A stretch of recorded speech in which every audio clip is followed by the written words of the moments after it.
Assalamualaikum warahmatullahi wabarakatuh. Perkenalkan, saya Saadah dengan NPM terakhir 141 dari Prodi Administrasi Bisnis PSTK Unpad di Pangandaran. Di sini saya akan menceritakan sebuah contoh kasus dari kepailitan PT Metro Batavia. Kasus ini berawal dari sebuah majelis hukum mengamini permohonan pailit kreditor PT Metro Batavia, operator Batavia Air. Keputusan Majelis Hakim Pengadilan Niaga Jakarta melalui permohonan pailit yang mengabulkan permohonan yang diajukan oleh International Lease Finance Corporation. Keputusan untuk memailitkan maskapai yang dikenal dengan logo Trust As You Fly ini karena telah memenuhi syarat-syarat kepailitan, yaitu adanya utang yang jatuh tempo dan dapat ditagih serta adanya kreditor lain. Syarat ini merujuk pada pasal 2 ayat 1 dan pasal 8 ayat 4 dalam Undang-Undang Nomor 37 Tahun 2004 tentang kepailitan dan penundaan kewajiban pembayaran utang atau UU PKPU. Perihal utang, Batavia Air mewajibkan membayar sewa pesawat senilai 4.688,06407 US dollar, juga biaya cadangan dan bunga yang terutang dalam Air Lease Agreement tertanggal 20 Desember tahun 2009. Namun Batavia tak lagi mampu membayar utang-utang tersebut sejak tahun 2009 lalu dan jatuh tempo pada 13 Desember tahun 2012.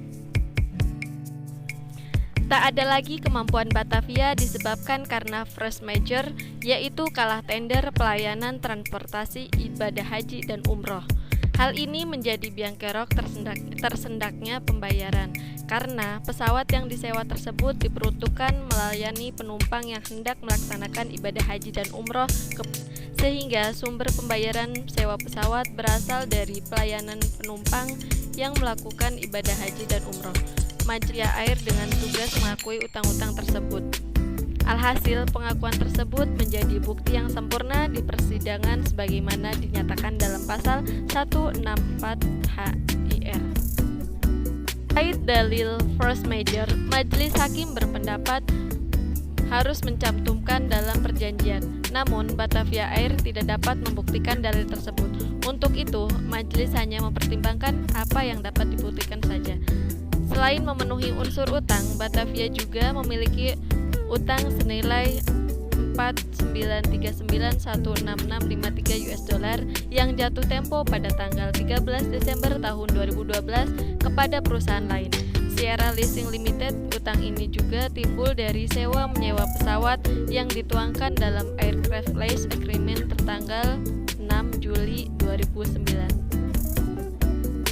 Dengan adanya syarat-syarat kepailitan tersebut, Majelis Hakim tidak dapat menolak permohonan pailit tersebut.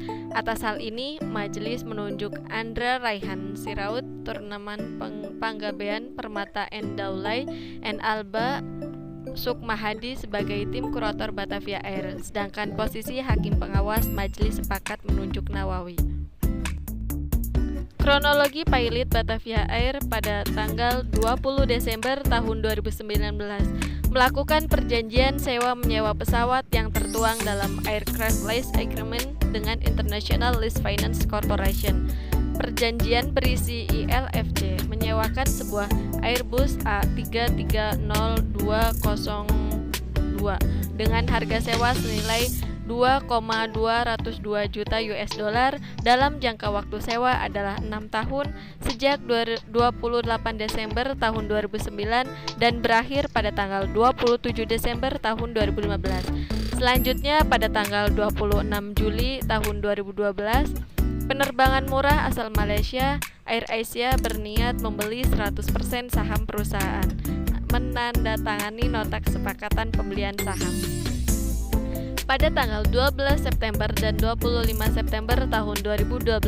Sebelum jatuh tempo, ILFC telah mengirimkan surat teguran sebanyak 2 kali, yaitu 12 September tahun 2012 dan tanggal 25 September tahun 2012, bahwa diminta kewajibannya membayar bunga keterlambatan sebesar 4% ditambah suku bunga primer yang ditetapkan JP Morgan Chase Bank di New York serta somasi itu diabaikan oleh Batavia.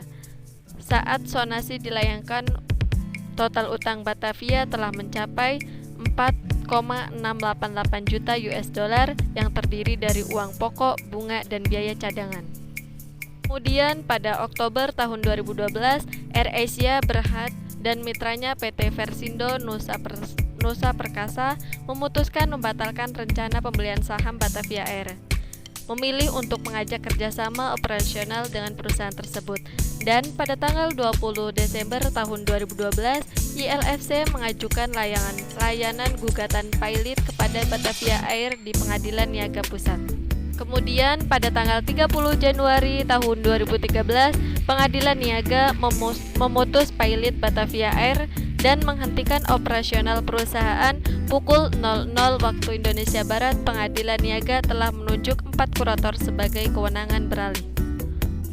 Dari contoh kasus yang telah saya jelaskan mengenai kepailitan pada sebuah perusahaan diatur dalam Undang-Undang Nomor 37 Tahun 2004 tentang kepailitan dan PKPU pada pasal 222 ayat 2. Disebutkan bahwa debitor yang tidak dapat atau memperkirakan dapat melanjutkan membayar utang-utangnya yang sudah jatuh waktu dan dapat ditagih, dapat memohon penundaan kewajiban pembayaran utang, dan maksud untuk mengajukan rencana perdamaian yang meliputi tawaran pembayaran sebagian atau seluruh utang kepada kreditor. Dijelaskan juga pada Peraturan Perundang-undangan Nomor 1 Tahun 1998 atau Undang-Undang Nomor 4 Tahun 1998 tentang kepailitan dan penundaan pembayaran. Sebagaimana mengenai syarat pilot yang telah saya pelajari, yaitu diantaranya keadaan berhenti membayar, yang kedua ada satu atau lebih kreditor, dan yang terakhir ada hutang telah jatuh tempo. Di sini para pihak yang dapat dinyatakan pilot yaitu ada setiap orang maupun badan hukum dan juga harta warisan. Para pihak yang berhak mengajukan ke pilot yaitu ada debitor, kreditor, attorney, Bank Indonesia, dan juga Bapepam. Upaya hukum terhadap putusan pengadilan yaitu kasasi Mahkamah Agung, upaya hukum 8 hari sejak putusan, dan putusan pengadilan niaga. Saran saya ketika terjadi suatu kasus kepailitan maupun penundaan pembayaran pada sebuah perusahaan, hendaknya digali maupun ditelusuri lebih dalam mengenai kasus tersebut, siapa yang terlibat dalam kasus tersebut dan apa penyebabnya, serta apa yang harus ditanggung pada perusahaan tersebut, dan segera melaporkan pada putusan pengadilan maupun kasasi Mahkamah Agung untuk mendapatkan sanksi maupun putusan yang adil seadil-adilnya. Cukup sekian yang dapat saya sampaikan mengenai contoh kepailitan pada sebuah perusahaan. Mohon maaf apabila ada kesalahan. Wassalamualaikum warahmatullahi wabarakatuh.